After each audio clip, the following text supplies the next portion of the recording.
Hello বন্ধুগণ, কেমন আছো? আশা করি তোমরা সবাই খুব ভালো আছো। আমি কাকলি হাজির হয়ে গেলাম আরও একটা নতুন রেসিপির সাথে। আজকে আমার রেসিপি মূলোর পরোটা। এই শীতের শুরুতে এরকম যদি মূলোর পরোটা ব্রেকফাস্ট কিংবা ডিনারে নেওয়া যায় তাহলে কোনো কথাই হবে না, জমে ক্ষীর হয়ে যাবে, তাই না? তাহলে চলো আর দেরি কিসের, রেসিপিটা শুরু করে দিই। আর বন্ধুরা প্লিজ ভিডিওটা পুরো দেখবার চেষ্টা করবে, কোনো রকম স্কিপ না করে। তো এই রেসিপির জন্য মূলো নিতে হবে একদম ফ্রেশ আর তাজা। তো আমি এখানে মূলো নিয়ে নিয়েছি 3টে। মূলোগুলো বেশ সুন্দর মোটা মোটা আছে। মূলোগুলোকে আমি ভালো করে ধুয়ে নিয়েছি। ধুয়ে নেবার পর একটা পিলারের সাহায্যে প্রথমে মূলোগুলোকে ভালো করে ছুলে নেব। ছুলে নেবার পর গ্রেটারে করে গ্রেট করে নেব। তো এখানে দেখো যে দিকটা একটু মোটা মোটা আছে সেইটাতে করে আমি গ্রেট করব। যে দিকটা একদম ছোট ছোট আছে সেটাতে কিন্তু আমি গ্রেট করব না। খুব যদি মিহি হয়ে যায় তাহলে কিন্তু ভালো লাগবে না। তাই যে দিকটা একটু মোটা মোটা আছে সেই দিকে আমি গ্রেট করে নেব। তো চলো সমস্ত মূলোগুলোকে গ্রেট করে নিই। তো এখানে আমার সমস্ত মূলোগুলো গ্রেট করা হয়ে গেছে। এখন এর মধ্যে নুন মাখিয়ে 2 মিনিটের জন্য রেখে দেবো, কেননা মূলোর মধ্যে যে জলটা আছে সেই জলটা বেরিয়ে যাবে। তো এখানে আমি নুনটাকে মূলোগুলোর সাথে ভালো করে মাখিয়ে নিচ্ছি। নুনটাকে মূলোর সাথে ভালো করে মাখিয়ে নিয়ে পরে ঢাকা দিয়ে রেখে দিলাম। আর এই দিকে 1 টুকরো আদা, সেটাকে আমি গ্রেট করে নিলাম। আর 4টে কাঁচা লঙ্কাকে কুচিয়ে নিলাম। এরপর দেখো 2 মিনিট হয়ে যাওয়ার পর একটা বাটির মধ্যে পরিষ্কার একটা কাপড় নিয়ে নিলাম। কাপড়ের মধ্যে সমস্ত মূলোগুলোকে নিয়ে নেব। আর দেখো থালার মধ্যে মূলো থেকে কতটা জল বেরিয়েছে। মূলোগুলোকে কাপড়ের মধ্যে নিয়ে নেবার পর যতটা সম্ভব নিংড়ে মূলো থেকে এক্সট্রা জলটাকে বার করে নিলাম। আর এই জলটা কিন্তু আমি ফেলবো না, এটা দিয়ে আটাটা আমি মেখে নেব। তো আমি আমার আন্দাজ মতো আটা নিয়ে নিলাম। আটার মধ্যে দিয়ে দিলাম আন্দাজ মতো নুন। এখানে কিন্তু নুন বেশি দেবো না, কেননা মূলো নিংড়ে যে জলটা বেরিয়েছিল সেটার মধ্যে কিন্তু নুন আছে। তো চলো এবারে অল্প অল্প জল দিয়ে পরে আটার একটা ডো বানিয়ে নিই। প্রথমে মূলো নিংড়ানো জলটা দিয়ে আটাটাকে মাখবো, তারপরে যদি জল লাগে তাহলে আমি অল্প অল্প জল দিয়ে আটাটাকে মেখে নেব। তো এখানে আমার আটাটা মাখা হয়ে গেছে। হাতে একটুখানি তেল নিয়ে পরে আটার গায়ে লাগিয়ে একে এখন রেস্টে রেখে দেবো। এখন কাপড়টা থেকে মূলোটাকে বার করে নিলাম। আর দেখো মূলোটা একদম ঝুরঝুরে হয়ে গেছে।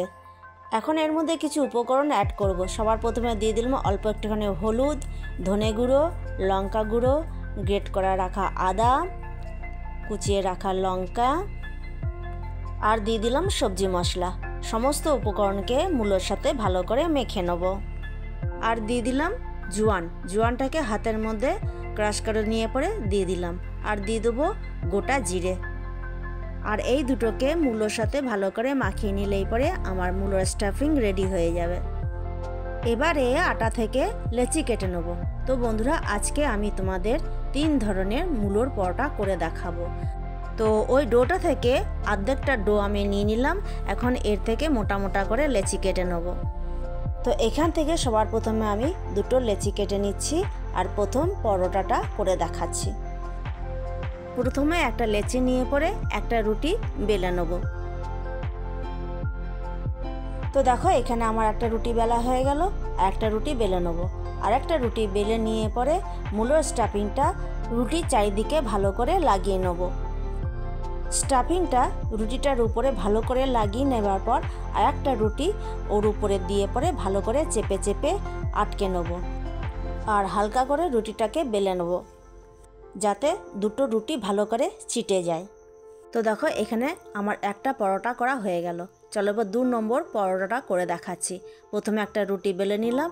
বেলে নেবার পর একটা ছুরি দিয়ে এক ধারটা কেটে নিলাম। কেটে নেওয়ার পর ওই যে দিকটা কেটেছিলাম সেটা ভাঁজ করে নিলাম।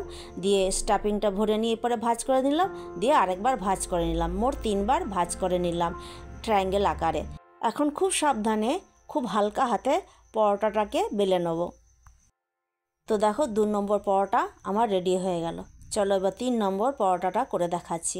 একটা লেচি নিলাম বড় মতো। এখন এই লেচিটাকে বাটির মতো করে নেব। ভেতরের দিকটা মোটা থাকবে কিন্তু উপরের দিকটা পাতলা করতে হবে। তো দেখো এইভাবে একটা বাটি তৈরি করে নিলাম। এখন এর মধ্যে স্টাফিংটা ভরে নিয়ে পরে চারিধারটা ভালো করে মুড়ে নেব। খুব ভালো করে মুখটাকে বন্ধ করে নিলাম। তো দেখো এখানে আমার একটা লেচি হয়ে গেল। এখন এই লেচিটাকে খুব সাবধানে হালকা হাতে প্রথমে চেপে চেপে চারিধারটাকে একটু বড় করে নেব, যাতে ভেতরের স্টাফিংটা চারিধারে হয়ে যায়। এরপর খুব সাবধানে হালকা হাতে পরোটাটাকে বেলে নেব।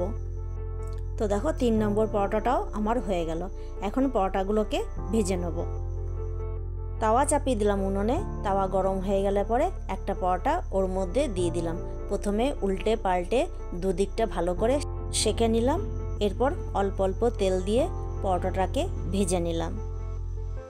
এখানে আমি তোমাদের 3 ধরনের পরোটা শেয়ার করে দেখালাম। বাকিগুলো কিন্তু আমি ওই ডবল রুটি করে পরোটাগুলো করে নিয়েছি, তো সেইগুলো আর তোমাদের সাথে শেয়ার করলাম না। কিন্তু আমার মতে এখানে ডবল রুটি করে পরোটাটা করাই সবথেকে সহজ। তবে এখানে রুটিটাকে পাতলা আর ছোট করতে হবে। তো দেখো এখানে আমার প্রথম পরোটাটা হয়ে গেল। আর এইভাবে আমি 2 নম্বর আর 3 নম্বর পরোটাটাও করে নেব। তাহলে বন্ধুরা, আজকে আমার এই রেসিপিটা যদি তোমাদের ভালো লেগে থাকে তাহলে অবশ্যই কিন্তু লাইক কমেন্ট শেয়ার করে দিও। আর পাশে থাকা বেল আইকনটা প্রেস করে রাখবে, এতে করে যখন আমি আবার নতুন কোনো রেসিপি ভিডিও আপলোড দেবো সবার প্রথমে নোটিফিকেশান তোমাদের কাছে চলে যাবে। তো বন্ধুরা, এখানে আমার সব পরোটা করা হয়ে গেল। আর আমি এটাকে টমেটো চাটনির সাথে সার্ভ করে দিলাম।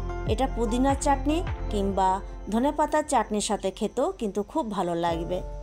আর এই মূলোর পরোটা খেতেও হয়েছিল খুব অসাধারণ। আমার মতো তোমাদের কার কার এরকম মূলোর পরোটা খেতে ভালো লাগে অবশ্যই কিন্তু লিখে জানাবে। তাহলে বন্ধুরা, আজকের মতো ভিডিওটা এখানে শেষ করছি। দেখা হচ্ছে আগামী দিনে নতুন একটা ভিডিওর সাথে, নতুন একটা রেসিপির সাথে।